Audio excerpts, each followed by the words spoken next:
Today we're tackling building muscle, and we're covering all ages. We're basically going to pull out the most useful information just for you. So if you're wondering if heavyweights are better or high reps or how often to train, then you're in the right place. Together with our fitness and nutrition expert, we're going to cover all these and more. So stay tuned. All right, let's jump into this deep dive all about building muscle, getting stronger, and getting leaner. And with us today, we have an amazing fitness expert to help break it all down. I'm so happy to be here. So excited to have you. And, I think this is going to be a great conversation because there's so much information out there and it's really hard to sift through what actually works and what's just hype. Absolutely. So let's get right to it. Let's start with, how does muscle growth actually work? Imagine this huge ancient Chinese temple, like massive. Each step you take, it's a bit of progress, but it's the whole climb that really builds that strength. Okay, I love that visual. So what's that first step on this muscle building temple? Stimulation. That's where exercise comes in. Lifting weights, body weight stuff, anything that pushes your muscles. It forces them to change. So we're giving our muscles a reason to grow, basically. Then what? Recovery. That's step 2. That's where the magic happens. Your body starts fixing those tiny tears in your muscles, the ones you got from exercising. And that's when they get bigger, get stronger. So it's not just about hitting the gym hard. It's got to be that balance, that time to rebuild. 100%. And then that brings us to step 3, adaptation. Your body, it gets used to the stress you're putting on it. So your muscles, they become more efficient. They're ready for that next challenge. It's a cycle, right? Yeah. Stimulate, recover, adapt, and repeat. And each time, we're climbing higher up that temple. But what about age? A lot of people, I'm included in this, we worry about losing muscle as we get older. Is that just inevitable? You mentioned mindset before. This whole idea that muscle loss is just automatic as you age, it's like a mind virus. It's a belief, but it can actually become a self-fulfilling prophecy. Whoa. Okay, I gotta hear more about this mind virus thing. Think about it. If you believe your body is just going to decline, you're less likely to push yourself physically, right? You might even, without realizing it, sabotage your own efforts. So, what we believe can actually shape our reality. Absolutely. And the research backs it up. Studies show that people who stay active throughout their lives, they actually have a longer health span. They're not just living longer, they're living better. They stay vital, independent, way later in life. That's seriously motivating. So it's about being aware of those limiting beliefs and actually fighting against them. One thing I think a lot of people are curious about is how many reps should I be doing? Should I be going for those heavy weights, fewer reps, or should I be going lighter with more reps? Yeah, that's a question that a lot of people ask. And what's really fascinating is that the research suggests that, the exact rep range might not be as crucial as we once thought, as long as you're pushing your muscles close to failure. Oh, that's interesting. So it's more about hitting that limit rather than a specific number. Yeah, it's kind of like, imagine you're climbing a mountain, right? There are many different paths you could take, Some might be steeper and more challenging, requiring fewer but more intense steps. Right. Others might be longer and less intense with more steps. But, ultimately they all lead to the summit. I like that analogy. So whether I'm, doing 5 heavy reps or 15 lighter reps, as long as I'm getting to that point where I can't do another rep with good form, I'm still stimulating muscle growth. Exactly. You got it. Now, there are some nuances to consider, though, right? Lifting heavy weights for fewer reps, like, a power lifter might do that, tends to be more effective for building pure strength. Okay. On the other hand, lifting lighter weights for higher reps can be excellent for building muscular endurance and size. So it sounds like finding that sweet spot, that point of muscle failure, that's really the key, regardless of the rep range. Precisely. And that's where this idea of progressive overload comes in, It's not enough to just lift weights. Yeah. You need to consistently challenge your muscles by gradually increasing the weight, the reps, or the sets over time. So it's like you're constantly pushing those boundaries. Yeah. Think of it like adding floors to a skyscraper, right? As your muscles get stronger, they need a bigger stimulus to keep growing. I like that analogy. It's like a muscle building skyscraper. So it's not about, sticking to a magic rep range forever. It's about finding new ways to challenge my muscles. Exactly. It's about consistent effort over time. Okay. So speaking of consistency, how often should I be training each week? Well, even with the best workout plan, if you're not training consistently, you won't see those results. Makes sense. Now, the ideal training frequency that can vary based on, individual factors like your recovery capacity, your training intensity, but a good starting point for most people looking to really maximize muscle growth is 3 to 4 days a week. Yeah, I think that makes sense. This allows for, adequate rest and recovery between sessions, which is crucial because that's when your muscles actually repair and rebuild. Yeah, you can't just keep breaking them down. Exactly. Now let's shift gears a bit and talk about something that's equally crucial for muscle building nutrition. Okay. You can train as hard as you want, but without the right fuel, your body just won't have the building blocks it needs. It's like trying to build a house without enough bricks and mortar. Exactly. And when it comes to muscle building, protein is definitely the most important nutrient, It provides those amino acids that our muscles need to repair and rebuild after those intense workouts. So protein is like the steel and concrete of our muscle building projects. Precisely. Why is it so important for building muscle? And are some types of protein better than others? Protein does this awesome thing. It makes you feel full, like really full, and that helps you control your appetite. And when it comes to building muscle, protein is key, especially the good stuff like whey protein and eggs. So eating more protein can actually help us manage those cravings and make better food choices. That's a game changer. It can. But let's get practical. If someone's starting out, where do they begin? How much protein should they be eating? Aim for about 1 gram of protein per pound of body weight every day. Sounds like a lot, but remember, protein, it's literally the building block of muscle. You can't build a house without bricks, right? Makes sense. And I know a lot of people, especially those trying to lose weight, they get really focused on counting calories. What's the best way to think about calories when you're trying to build muscle? That's a really good question, and it's where things get a little tricky. You actually need to be eating enough calories to help those muscles grow, and that often means maintaining or even increasing your body weight a bit. So if you're trying to build a muscle, starving yourself to lose weight could actually backfire. Totally. Your body, it needs the energy from those calories to build and repair muscle. It's about finding that balance, the right amount of calories, the right types of food to hit your goals. Okay, so protein, calories, got the basics down. Yeah. Okay, so the science of eating for muscle growth. It talks about calories in versus calories out. Is it really that simple? Seems simple, right? But there's a lot more to it. It's not like all calories are created equal. Different foods, they affect our metabolism differently, our hormones, even our appetite. It's all connected. So it's not just hitting a specific number on the calorie counter. It's about the quality of the food, how it affects our bodies. Exactly. And this is where it gets interesting. Even tiny movements throughout the day, they can really add up in terms of calorie burn. Seriously, you mean like fidgeting or pacing while I'm on a call? That actually burns calories. It does. It's called neat non-exercise activity thermogenesis, and it can make a big difference in your overall energy balance. So even if I'm not at the gym every day, I'm still burning calories just by moving around a bit. Yep. And here's another crazy thing from that study. Those fancy fitness trackers that everyone's using, they're actually pretty bad at measuring how many calories you burn. Wait, really? I totally rely on my fitness tracker for that. I know, right? It's kind of a shock. But there was this big analysis done in 2018, and it showed that they often way overestimate your calorie burn. So they're good for tracking your steps and stuff, but don't rely on them completely for managing your calories. That's a huge takeaway for everyone listening. So if we can't always trust our fitness trackers, how do we figure out how many calories we're actually burning? It comes down to being aware, listening to your body. Pay attention to your hunger cues, make adjustments to your diet and activity as you need to, and don't be afraid to talk to a registered dietitian or nutritionist. They can give you personalized advice. Okay, so calories, meat, fitness trackers. Sure. Got it. When we talk about building muscle, where should we even start? Like, what are those fundamental movements that we need to focus on?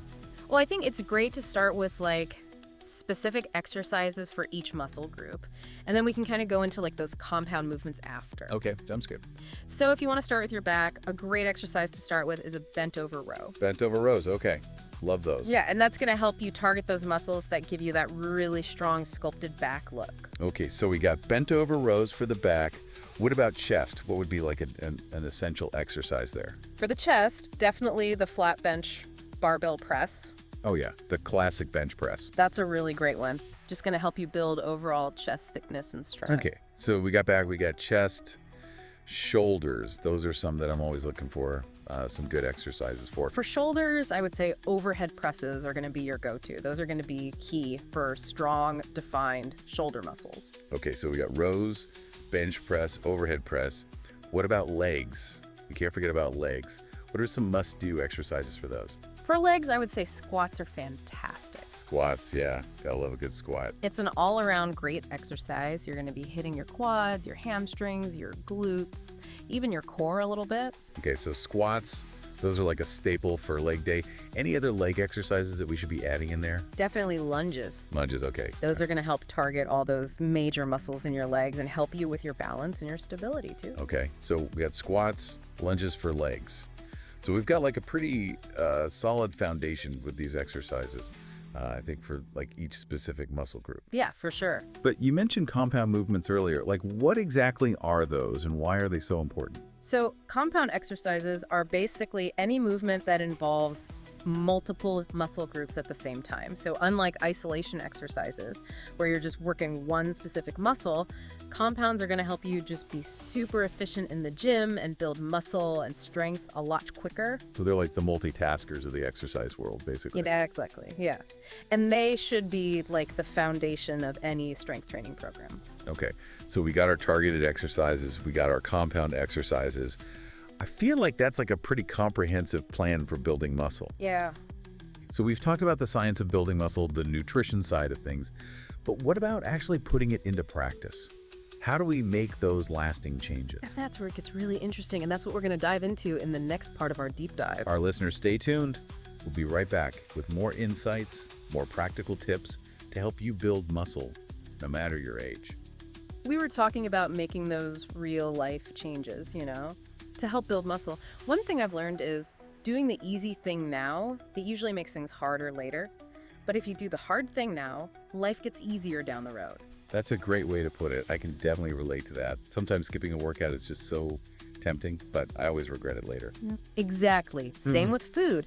Grabbing that donut might feel good in the moment, but then you get those energy crashes, those cravings later. It's about playing the long game, making choices that are good for you in the long run. So how do we actually start making those changes, those ones that stick?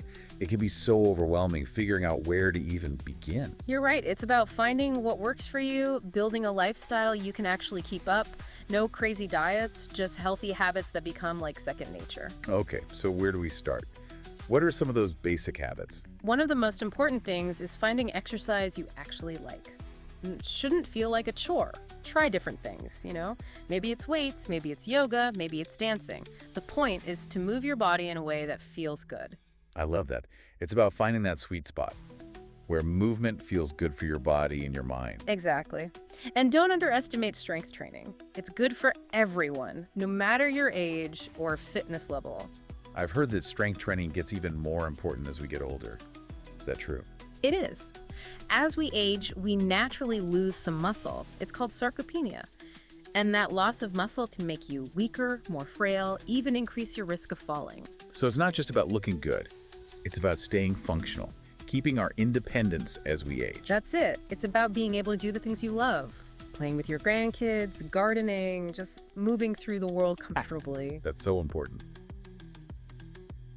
I know some women are hesitant to lift heavy. They're worried about getting bulky. That's a myth. Women, they usually have a much harder time building large muscles than men. It's all about hormones. Lifting heavy weights is actually amazing for women. It builds strength, improves bone density, even boosts your metabolism. So ladies, don't be afraid to lift heavy. What about cardio? Where does that fit in when we're trying to build muscle? Cardio is definitely important for your heart, your overall health, endurance. But if building muscle is your main goal, focus on strength training first. Then you can add in some cardio to round out your routine. Got it. Let's talk nutrition again. So protein, complex carbs. What about fats? Are all fats bad for you? Let's bust another myth. Fat is not the enemy. Healthy fats, they're actually super important. They help with hormone production, cell function, just overall well-being. What kind of fats should we be eating? Focus on unsaturated fats, like the ones in avocados, nuts, seeds, olive oil. These fats have been shown to be good for your heart, and they might even help reduce inflammation in your body. Okay, so we've got protein, complex carbs, healthy fats. Anything else we need to keep in mind? People often forget about micronutrients, but they're really important for overall health. These are things like vitamins, minerals, antioxidants. Your body needs them for all sorts of functions. And how do we make sure we're getting enough of those? Think color. Fill your plate with lots of different colored fruits and veggies every day. That way you're getting a wide range of those vitamins and minerals. So it's not just about hitting those protein, carb, and fat targets. We got to make sure we're getting those micronutrients too. It's about a whole body approach. Yeah, you got it. And remember, it's not just what we eat, it's also how we think, how we handle stress. Fitness isn't just about the body, it's about the mind too. Being positive, managing stress, that's all part of it. So how do we work on that mental side of things? There's so much you can do. Mindfulness, meditation, journaling, being in nature, connecting with loved ones. These are all things that can help you de-stress and think more clearly. So it's about finding what works for you and making it part of your routine. Before we wrap up this section, I have to ask about supplements. Are they necessary for building muscle and staying healthy? That's a good question. Supplements can be helpful, filling in some gaps in your diet or helping you reach a specific goal, but they shouldn't replace a healthy diet and lifestyle. Think of them as a bonus on top of a solid foundation. So supplements aren't magic, they're more like tools to help us along the way. Any specific ones you recommend? If I had to pick just two, I'd say creatine monohydrate and rhodiola rosea. Creatine, it's naturally found in our bodies. It helps give our muscles energy. It's been studied a ton, and it's safe and effective for building strength and power. Interesting. I've heard of creatine, but never really looked into it. What about rhodiola rosea? Rhodiola rosea is an adaptogenic herb. It can help you handle stress better and even improve your brain function. It's like giving your body extra support to deal with everyday life. So these supplements can help with both our physical and mental performance. Exactly. But it's always smart to talk to your doctor before starting any new supplements, especially if you have any health conditions. That's good advice. Okay, everyone listening, we've covered a lot in this section. Strength training, mindset, nutrition. But we're not done yet. We've got one more part coming up. We'll be busting even more nutrition myths, and we'll leave you with some practical takeaways to use on your own fitness journey. I'm excited to tackle those myths. Welcome back to the deep dive. We're in the home stretch now, wrapping up our exploration of building muscle for all ages. And we're going to tackle those nutrition myths, the ones that just won't go away. Love a good myth-busting session. It's like clearing out the cobwebs, replacing bad info with the real deal. Okay, let's start with a big one. Eating late at night makes you gain weight. I know I've definitely felt guilty about a late night snack. Oh, that's a classic. Been around forever. But honestly, it's not when you eat, it's what you eat. And how much you eat over the whole day. That's what matters. So if I have that late night ice cream craving, it's not going to automatically turn into fat just because it's after 8 p.m. Nope. Your body doesn't suddenly flip a switch and start storing fat at a certain time. It's all about energy balance. If you're eating more calories than you're burning, you'll probably gain weight over time. Doesn't matter if those calories are from a late night snack or lunch. So it's the big picture, not getting hung up on the clock. Exactly. Now, that doesn't mean you should be having huge meals right before bed. Listen to your body, eat when you're actually hungry. But a small snack in the evening, if it fits into your overall calorie goals, it's not going to ruin your progress. That's good to know. Takes the pressure off. Yeah. What's another myth we can bust? Let's talk about detox diets. People think they're this amazing way to cleanse your body, jumpstart weight loss. But here's the thing, your body already has its own detox system. It's working all the time. You mean our liver and kidneys? You got it. They're incredibly good at filtering out toxins and waste. No need for those expensive juice cleanses or crazy restrictive diets. So those detox programs are mostly just hype. Pretty much. And they can actually be harmful, especially the really restrictive ones that cut out entire food groups. It's much healthier to just focus on eating good, nutritious food consistently. Makes sense. You mentioned this before, but I think it's worth repeating. A lot of people think all processed foods are bad. Is that true? It's not that simple. Sure. Yeah, a lot of processed foods are refined and not very nutritious. But there are plenty of processed foods that can be part of a healthy diet. Like what? Frozen fruits and veggies, canned beans, whole grain bread. They've been processed, but they still have good nutrients and they can be super convenient. So it's about being smart, reading labels, making good choices. That's it. Don't assume that just because something comes in a package, it's bad for you. Okay, busted a few myths. What about some practical tips for building muscle and staying healthy at any age? Happy to share what's worked for me and my clients. First, consistency is key. Building muscle, staying healthy, it's a marathon, not a sprint. It's about making changes you can stick with long term. So don't get discouraged if you don't see results right away. It's about those consistent efforts over time. Exactly. Build those healthy habits and trust the process. Second, find an activity you actually enjoy and make it a part of your life. Weightlifting, yoga, swimming, whatever you like. Find something that brings you joy, something you can stick with. Make fitness fun, not a chore. That's it. And third, pay attention to your sleep. Sleep is so important for muscle recovery, for your overall health. Most adults need around 7 to 9 hours of good sleep every night. No more skimping on sleep, listeners. Time to prioritize those Z's. You also mentioned mindset earlier, how it plays a big role in our fitness success. Can you talk more about that? Believe in yourself. Believe you can reach your goals. You can do amazing things. Don't let those negative thoughts get in your way. So it's about shifting our thinking, focusing on what we can do. Exactly. And lastly, be patient with yourself. This takes time and effort. There will be bumps in the road. But don't give up. Celebrate the wins, learn from the setbacks, and keep moving forward. Those are fantastic tips. And I think it all comes back to what we've been talking about throughout our deep dive today, taking a holistic approach to our health. Absolutely. It's about nourishing our bodies, challenging ourselves physically, having a positive attitude, and prioritizing rest and recovery. And it's about understanding that there's no one right way to do it. It's about finding what works for you, building a lifestyle that fits your needs and goals. Couldn't have said it better myself. Well, that brings us to the end of our deep dive into building muscle for all ages. Hope you learned some things. Feel ready to start your own fitness journey. It's never too late to start. Couldn't have said it better myself. And of course, we can't wrap things up without thanking all of you for watching. Be sure to hit that like button if you found this deep dive helpful. Subscribe to the Doc Goy channel for more amazing content. And share this video with your gym buddies so they can join us on this muscle building adventure. Until next time, keep crushing those workouts and fueling those gains.